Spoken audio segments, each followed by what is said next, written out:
Chelsea, for the first time under the Bowley era, felt like we were making some progress the last 5 or 6 games of the season. It finishes Chelsea 2, Bournemouth 1, 5 wins in a row, ends the season on a high for the Blues, who secure European football for next season. I'm going to stay a few days more in London, always open, and my phone is going to be on. Mauricio Pochettino has left Chelsea by mutual consent. I think he wanted to go. Bearing in mind the press conferences that he's given and some of the things he's said, I don't think he's unhappy going, and I think they're quite happy with him going as well. And then we've got these faceless sporting directors, Winstanley and Stewart, or is it Coco the Clown and Charlie Caroli? I mean, backside covering, blame shifting, sucking up to the boss, all of that.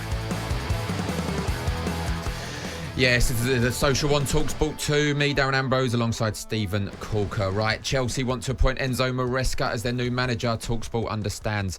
Leicester boss Maresca's possession-based style has made him the overwhelming first choice among the Chelsea hierarchy. The Blues have started negotiation with Leicester over compensation, and Chelsea also held talks with outgoing Brighton manager Roberto De Zerbi and Brentford's Thomas Frank.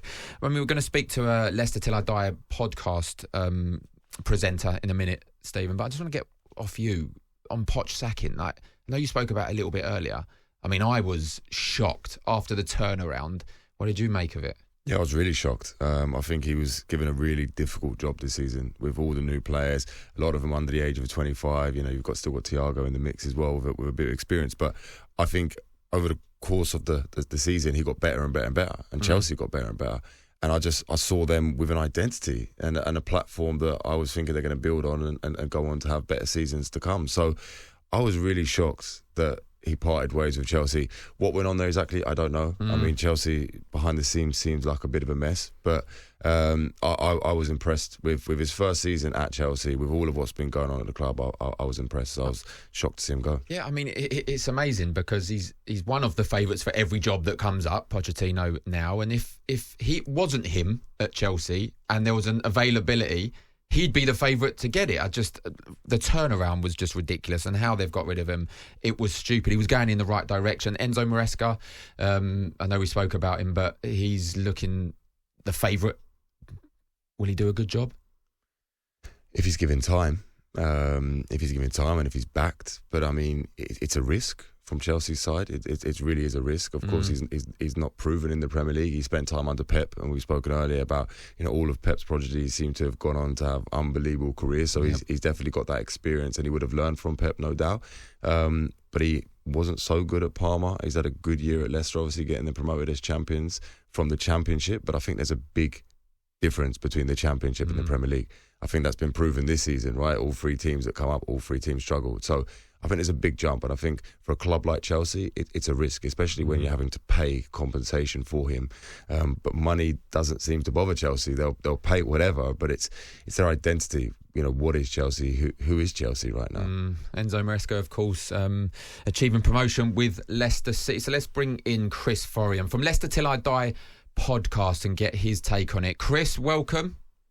Thank you very much. Good evening, guys. Yes. Good evening, good afternoon, even. Yeah, good afternoon. Firstly, how are Leicester fans feeling about this? Enzo Maresca potentially taking the Chelsea job?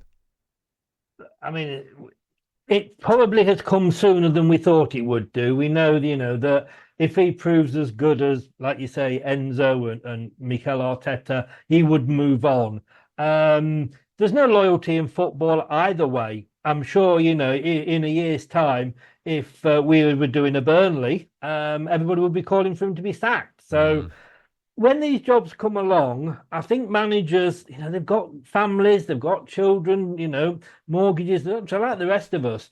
And they have to take these jobs. Look at Potter or look at De Zerbi. I mean, and Frank, none of them were in the position that they were maybe 12 months or so ago, and Potter had to take that job, because if he'd stayed at Brighton and then Brighton had sort of gone down and maybe finished, in the bottom half of the table, would Chelsea then come in for him?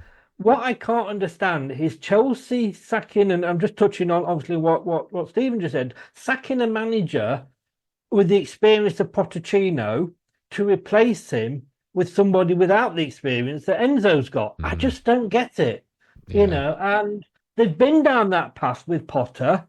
What I mean, I don't know who this. No, I know who he is, but I don't know sort of anything really much about Bowie. Has he got no idea how to run a sports club? Is he not learning from his mistakes? It just seems a really, really weird appointment. To get rid of somebody of Poch's experience and put Enzo in. But it's in the way that Enzo looks at it, as all managers do. And I was listening to sort of Nigel Pearson when he was talking about the Watford job. He said that he knows he wasn't going to be the longest gig in the world, but he knew he'd walk away with a big fat paycheck. Yeah. So, these managers are on a hiding to nothing. And why should they stay loyal to a club that will possibly go on and sack them? Yeah, no, you're absolutely right. And I think we've seen enough from Todd Bowley to know he's not really the most clued on guy running a football club. That's a polite way of putting it. Yeah, exactly. Yeah. But, I mean, if you look at Enzo Maresca and what I see from an outsider looking, he's been criticised a little bit. I know Leicester won the league, but the style of play, a little bit of criticism coming his way. So I know you're shocked by the decision, but do you think it still could be a good appointment for Chelsea or not? I just can't. He needs to be given time.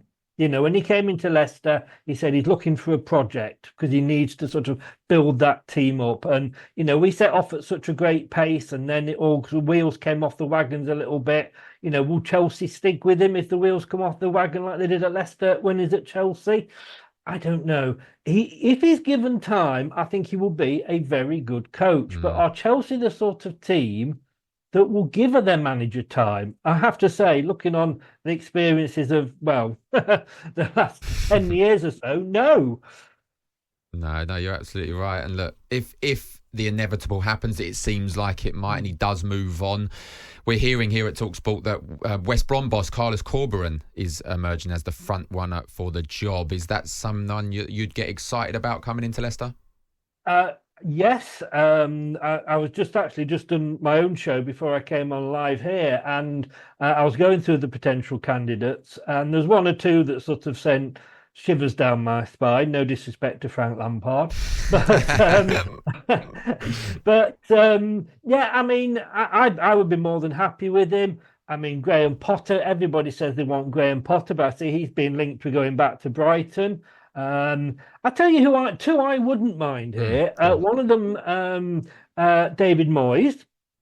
I think I think again he was unfairly dismissed by West Ham. I don't know exactly what they need. He's won them a European Cup. He kept them safe for 2 years running. I think he would be a safe pair of hands because it's going to be hard when we come back up. Points deducted. One of the favourites, the favourite to go back down, I was just reading. He could just steady that ship for us. The other one, maybe not, is Steve Cooper. I know he's come from Nottingham Forest, but look what he did, the job he did there. Yeah. And, we've got to look at our next manager that comes in. All I want him to do is keep us up. Yeah. We're not going to be Leicester like we were last time we were up, our next main job is just to stay up. We want a manager that can do that, and I think Corberán could probably do that. Steve Cooper could. I think Moyes probably could, or even Mark Robbins at Chelsea from Chelsea. What I'm saying, he probably will end up at Chelsea. Mark Robbins from Coventry. Yeah.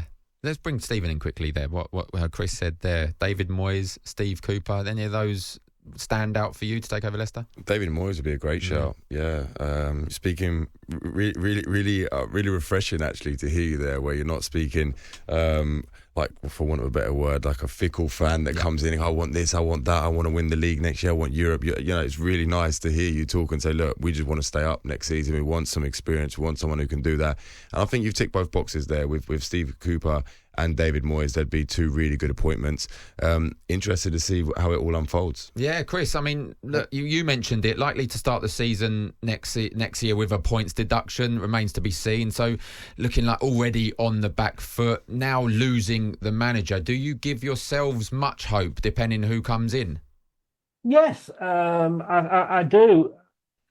The hope is to finish 17th. That's all we can hope for. And Stephen, I'm too old in the tooth to be too more optimistic than that. I've been following Leicester way too long. But we need to be better than three other teams in that division. Will Ipswich struggle? I think so.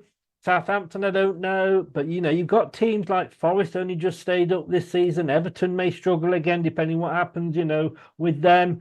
Look, the advantage we've got is if we get a points deduction, and we will do, and we'll take it on the chin.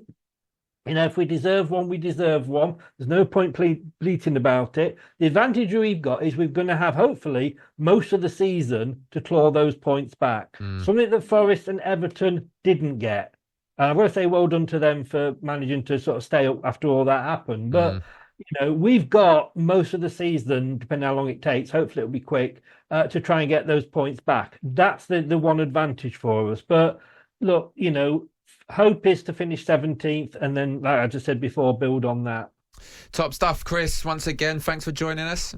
No, thanks for having me on. Take care, guys. Take care. Thank you very much. That was Chris Forian from the Leicester Till I Die podcast, talking Enzo Maresca and potentially losing out. You're listening to Social on talkSPORT 2. Next up, we'll check in with our interim chief football correspondent, Ollie Klink, with Kieran McKenna now set to stay. Yes, set to stay at Ipswich.